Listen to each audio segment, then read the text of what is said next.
Okay, I'm gonna try to see if I can show you how to share a folder. I don't even know if this is what you meant, but here we go. So I'm in my Google Drive and I have these folders that I've already uploaded. And just in case I uploaded them different, I went over here to New, and I make sure you do folder upload instead of file upload.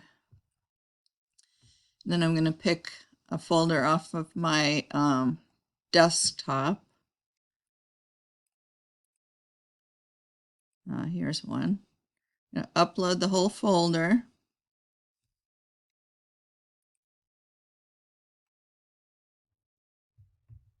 This is a big folder. It's got 134 files in it, so it might take a minute.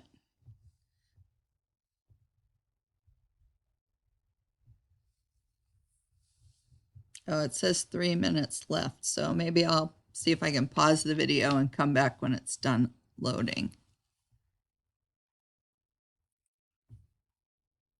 Okay, that's finally done uploading, so I'm going to open it.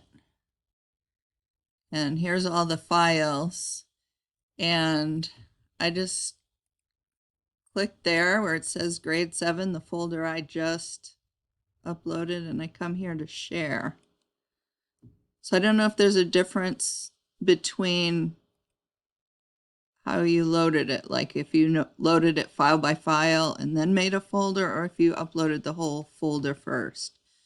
So now I'm just going to do the rest of it the way you always do. I get a link, and then I can share the link with anybody. So I hope that helps. If that's not what you meant, I apologize.